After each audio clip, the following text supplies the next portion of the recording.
72 hours. That is the number that defines everything happening in the Persian Gulf right now. Not weeks, not days, plural. 72 hours. The specific window between this morning and the moment American fighter jets, American naval vessels, American missile defense batteries, and American ground forces across the most contested military theater on Earth run out of the munitions, the missiles, the bombs, and the ammunition that make them something other than expensive hardware sitting on runways and at sea. Iran destroyed America's forward ammunition supply last night. Not a single depot, not one storage facility in one country that could be replaced by rerouting inventory from somewhere else. The entire forward ammunition supply architecture that American Central Command spent 2 decades carefully building across the Gulf region.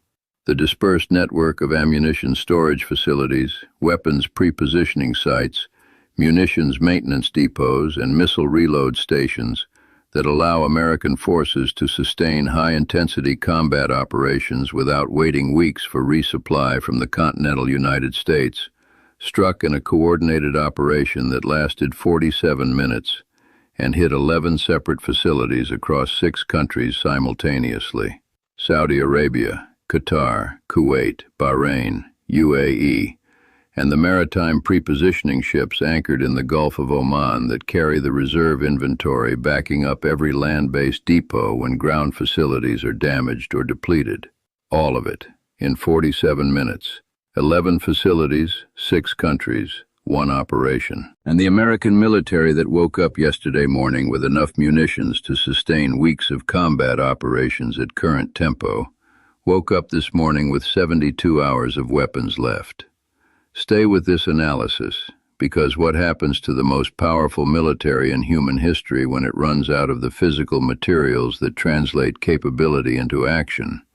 What happens to the 40,000 American service members still in an active war zone with adversaries that have not run out of anything, is the story that will define whether this conflict ends in the next 72 hours, or escalates into something that the phrase most powerful military in human history becomes insufficient to describe. The clock is not metaphorical, it is running. Welcome to the Global Brief, where we cut through official narratives and analyze the geopolitical and military developments shaping our world with the depth and precision they actually deserve.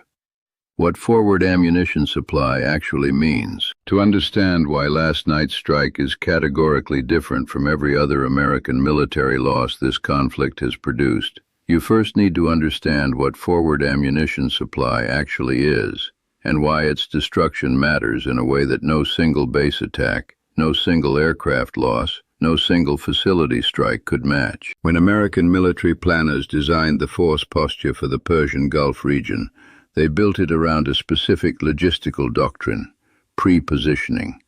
The idea that in a region where conflict can escalate faster than transatlantic resupply timelines allow, the solution is to store the weapons close to where they will be needed before the need arises, not to wait until a crisis develops and then ship munitions from warehouses in Texas and Virginia and California across an ocean and through contested airspace to the pilots and sailors who need them, but to have the weapons already there, already stored, already maintained, already positioned within hours of the platforms that will use them. The Maritime Prepositioning Force. The ammunition supply points in Saudi Arabia, Qatar, Kuwait, and Bahrain. The weapons storage facilities on American bases that have been quietly accumulating inventory for years. The missile reload stations that allow Patriot batteries and ship-based Aegis systems to rearm without waiting for resupply convoys. The precision munition stockpiles, the JDAM kits, the small-diameter bombs, the HARM anti-radiation missiles, the AMRAAM air-to-air missiles that have been the primary instruments of American air operations for 2 weeks. All of that is the forward ammunition supply, not a single facility. A distributed network designed specifically to be resilient against exactly the kind of single-point targeting that Iran has applied to American assets throughout this conflict. Distributed resilience requires redundancy. Every node provides backup for every other node. If one depot is struck, the others continue functioning. If one country's facilities are damaged, the regional network absorbs the loss and continues supplying. Iran did not strike one node. Iran struck all 11 simultaneously in a 47-minute window. Before the strike on any single facility could produce a warning that changed the defensive posture of any other facility on the list. The distributed resilience that was supposed to make this network unchallengeable assumed Iran could not hit all of it at once. Iran hit all of it at once. The specific weapons that are now gone. Let's talk about the exact categories of munitions that were destroyed last night, because each one matters differently to what American forces can and cannot do starting today. Precision-guided munitions. The JDAMs, Joint Direct Attack Munitions, that convert unguided bombs into GPS-guided precision weapons. The small-diameter bombs that allow a single F-35 to carry 8 precision weapons per sortie. The paveway laser-guided bombs that have been the primary instrument of American strikes on Iranian-hardened facilities, including the underground command infrastructure that Iran built specifically to survive unguided weapons. These are not bullets. They are not the kind of munition that can be manufactured quickly, loaded onto a transport and flown to a base within days. A JDAM guidance kit is a precision electronics assembly manufactured at a facility in Missouri that operates at a fixed production rate never designed to support wartime consumption at the rate American air operations have been burning through inventory. The factory cannot triple its output because emergency funding is authorized. The supply chain for the guidance electronics has lead times measured in months. Air-to-air missiles, the AMRAAM, Advanced Medium-Range Air-to-Air Missile, that gives American fighters their beyond visual range kill capability against Iranian interceptors. Without AMRAAMs, American fighters cannot safely engage Iranian air defenses at the standoff ranges that keep American pilots outside the engagement envelopes of Iranian surface-to-air missile systems. Closer engagement means greater vulnerability. Greater vulnerability means greater losses. Greater losses means the air campaign becomes a fundamentally different campaign in terms of operational cost and political sustainability. Anti-radiation missiles. The AGM-88 HARM that American EA-18G Growlers have been using to destroy Iranian radar systems, the eyes of the air defense network. Without HARMs, the electronic warfare aircraft that have been clearing the path for American strike packages cannot perform their primary function. The Iranian radar systems that would have been targeted continue operating. American strike aircraft that have been flying through suppressed air defense corridors now fly through active ones. Patriot interceptor missiles. This is the category whose depletion was already approaching critical before last night's strike. Israel had already notified American officials that its interceptor inventory was critically low. American Patriot batteries across the Gulf have been operating at high intercept rates for 17 days. Their missile reload inventory was in the forward ammunition supply facilities that burned last night. The Patriot batteries are still operational. Their radars are working. Their launchers are functional. They can fire the missiles currently loaded in their launcher arrays. When those missiles are expended, which at current intercept rates happens within days, not weeks, the reload missiles that would normally be waiting in a depot 20 miles away are ash. And the incoming Iranian missiles that those Patriot batteries have been intercepting have not stopped coming. What combat operations look like in the next 72 hours. The immediate military consequence of 72 hours of weapons is prioritization. When munitions are abundant, every target gets the weapon most appropriate for the mission. When munitions are critically low, commanders make triage decisions. Which targets are worth expending the remaining inventory against? Which missions get weapons and which missions fly without them? Which threats get intercepted and which threats are allowed to proceed because the interceptor needed to stop them is required for something more critical that is 10 minutes behind it on the radar screen? Munitions triage is the most dangerous operational condition a military can face in an active, high-intensity conflict. It means commanders are no longer asking what is the best way to accomplish the mission. They are asking which mission we have to abandon because we cannot afford to accomplish it. The 40,000 American service members across the Gulf are distributed among bases whose individual defensive ammunition status varies, depending on which facilities were hit in last night's operation and what their inventory level was going into the strike. Some bases have more than 72 hours, some have less. The 72-hour figure is the system average, the collective remaining inventory of the entire forward supply network, divided by the current consumption rate. The Air Force operational commander for the region is making decisions this morning about sortie rates that are different from the decisions he was making yesterday. Yesterday's decision was what targets are most valuable and what weapons do we assign to them.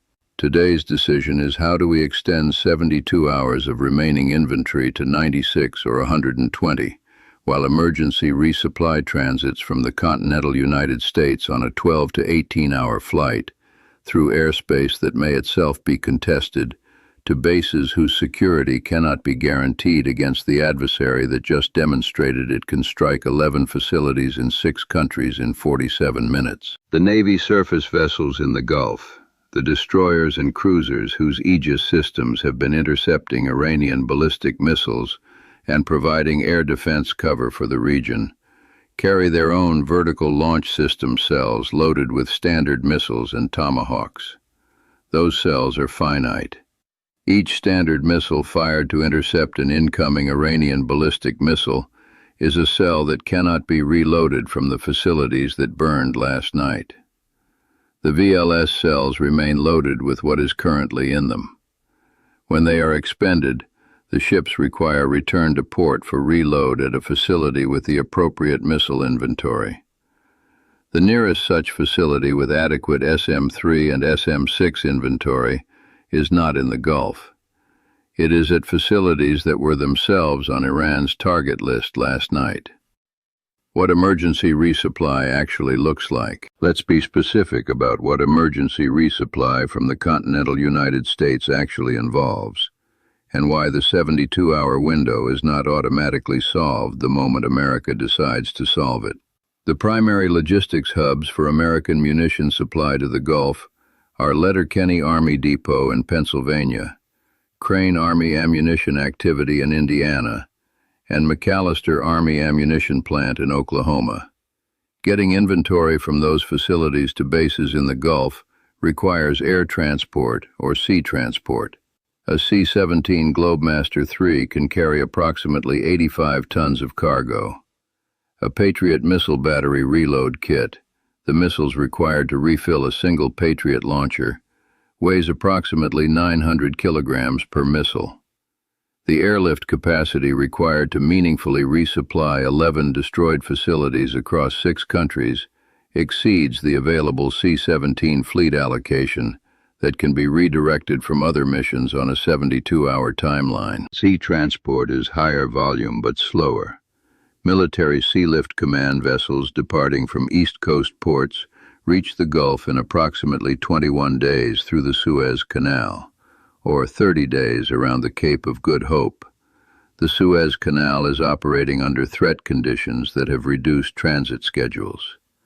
The Cape route adds time to a timeline that a 72-hour window cannot accommodate.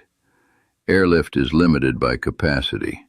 Sealift is limited by time. Together they produce a resupply trajectory that begins closing the gap in approximately 96 to 120 hours, if everything goes correctly. If the aircraft transiting to Gulf bases are not targeted during approach, if the bases they are landing at remain operational, if the Iranian operation that destroyed the forward supply last night has not also targeted the air corridors and ground infrastructure required to receive and distribute resupply. Iran planned last night's operation knowing the resupply timeline. The 47-minute strike was not designed simply to destroy ammunition. It was designed to create a window, a specific window whose duration is longer than the optimistic resupply timeline, and potentially much longer if Iran maintains pressure on the logistics chain serving the resupply effort. The intelligence failure behind the strike.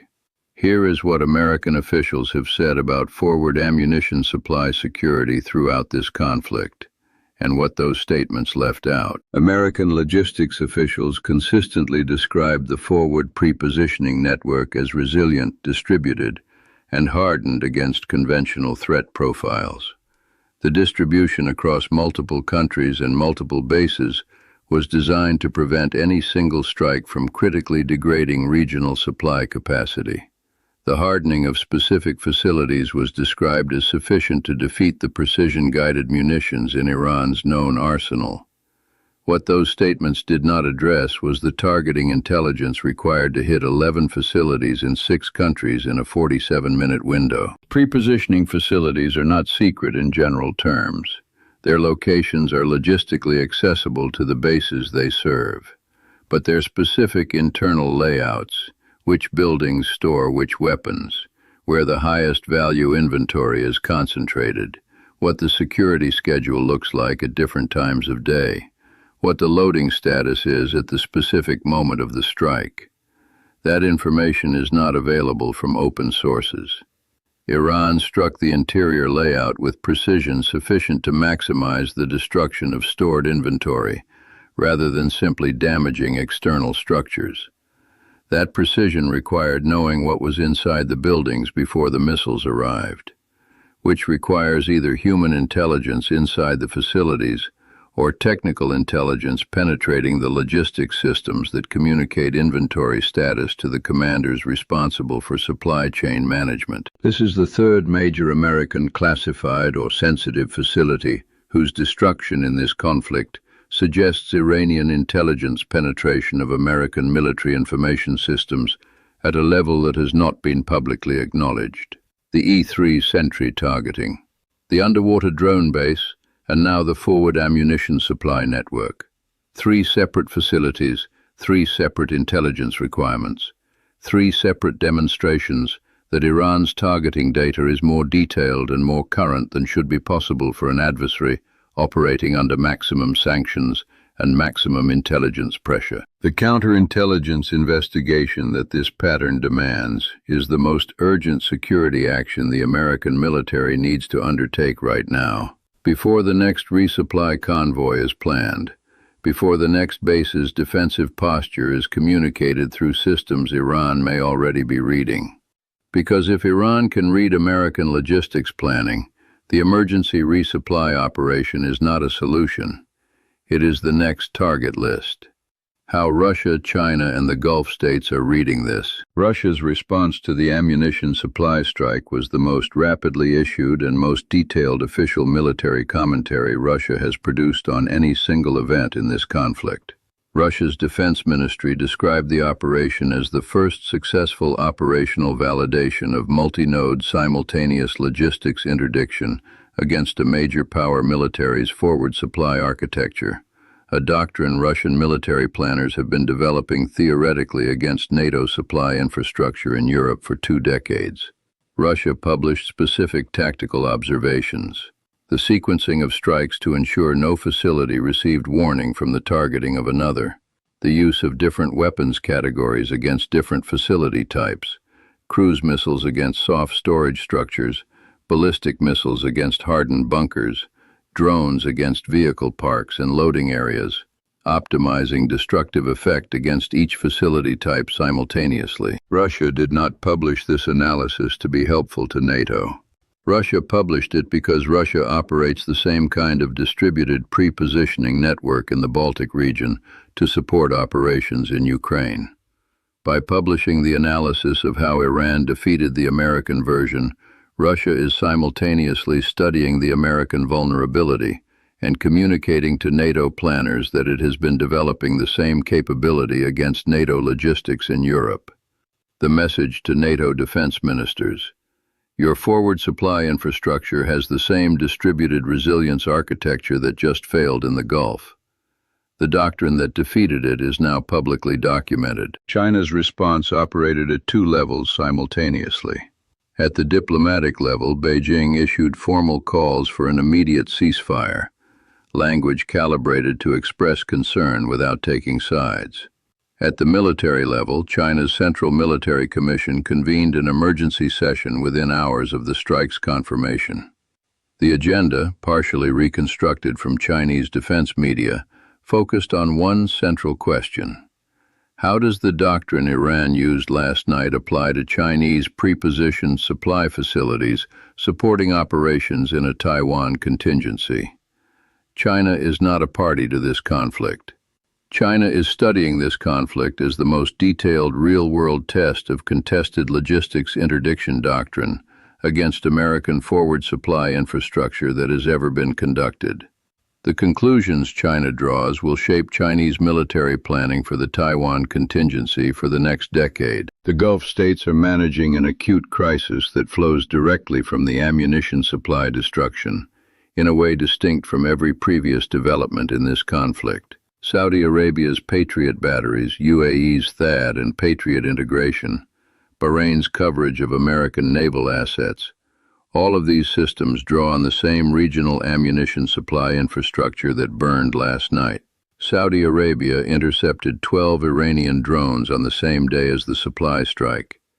Each interception expended a missile from a launcher whose reload inventory is now gone. The phone calls between Gulf capitals and Washington this morning are not about strategy or diplomacy. They are about one specific urgent question. When does the resupply arrive? And can we hold until it does? The political dimension. The domestic American political consequence of the forward ammunition supply destruction has its own timeline, and it moves faster than the military one. The Senate Armed Services Committee was already in open conflict with the administration over the cost and trajectory of this conflict before last night. The billions spent in the first 6 days, the American service members killed, the interceptor shortage, the aircraft destroyed. Each development added to congressional demands for honest accounting of what the campaign has achieved and at what cost. Last night's ammunition supply destruction produces a different category of congressional response.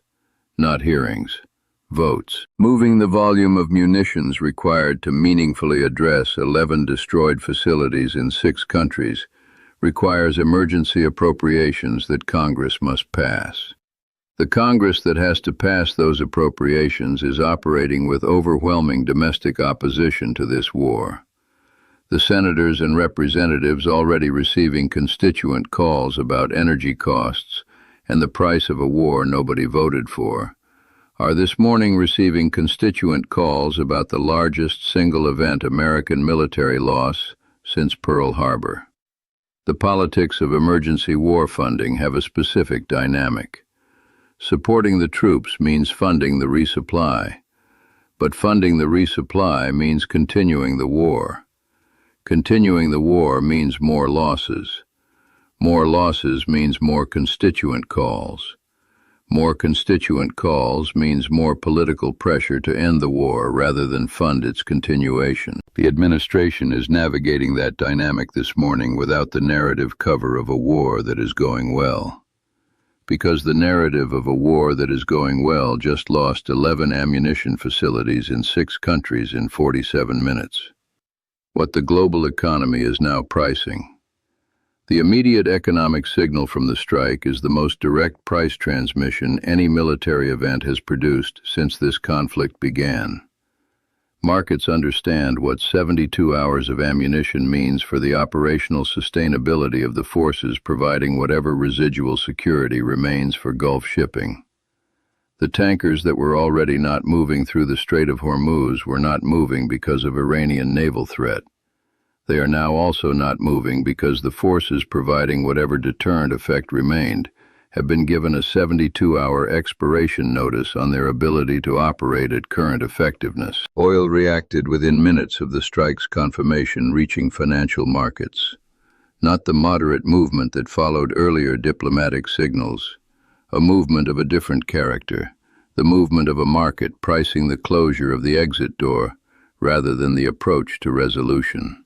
Japan's Ministry of Economy, Trade and Industry is holding its emergency energy security meeting right now. The specific agenda item: at current reserve draw rates, assuming no improvement in the near-term security environment following last night's strike, what is the date at which Japanese industrial energy consumption must be mandatorily reduced to extend strategic reserves beyond their current trajectory? That date will affect automotive, electronics, and steel manufacturing, the industrial base whose output feeds every consumer market in the developed world. Iran has not yet struck Saudi Arabia's Abqaiq processing facility, the facility that processes 7% of global daily oil supply, whose disruption in 2019 caused the largest single-day oil price spike in history, and whose conspicuous absence from Iran's target list for 17 days every analyst has interpreted as a deliberate choice to hold in reserve. The ammunition that was supposed to intercept a strike on that facility is ash this morning. What the clock actually means. Here is what 72 hours of ammunition means for this war from this morning forward. It means the American military that has been projecting power across the Persian Gulf for 17 days is projecting it on a clock that everyone can see and that cannot be stopped by any declaration, statement, or claim that the situation is under control. The clock is in the physics of ammunition consumption, against inventory levels, against resupply timelines. Physics does not negotiate. It means every American service member in the Gulf is this morning in a base whose defensive capability is defined not by the sophistication of the systems protecting it, but by the count of missiles currently loaded in those systems' launchers, and the absence of reload inventory that last night's strikes eliminated. Sophisticated hardware without ammunition is expensive furniture. It means the 72-hour window is the most important strategic variable in this conflict right now. Not the diplomatic back channels, not the oil price, not any ultimatum currently circulating. The 72-hour window, because what happens inside it determines whether this conflict reaches a negotiating table or escalates to the next level of severity in the next 3 days. It means every government that has been calculating a negotiated exit from this conflict has a window that is now 72 hours wide and closing. The window where American forces can negotiate from a position that still carries operational credibility. The window before that credibility expires along with the ammunition.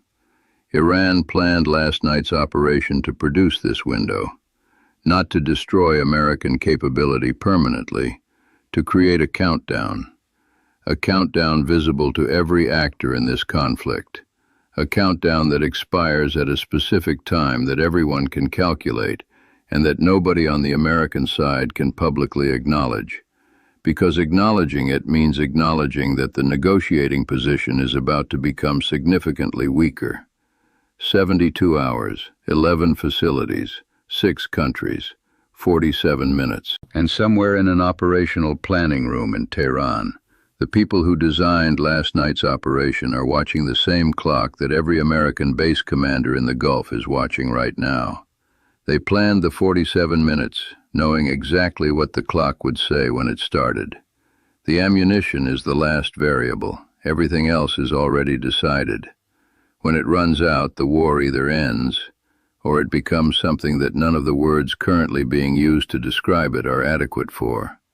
72 hours, starting now. At the Global Brief, we will continue tracking how this development reshapes the strategic and operational picture in real time as new information becomes available. If this analysis gave you a clearer picture of what is actually unfolding, share it with someone who is following this conflict closely, because the gap between the official narrative and operational reality is now wider than at any point since the fighting began. This analysis is based on publicly available statements, defense reporting, and open-source geopolitical assessment. It does not constitute intelligence reporting or official government analysis. Viewers are encouraged to consult multiple credible sources when forming their own understanding of ongoing conflicts.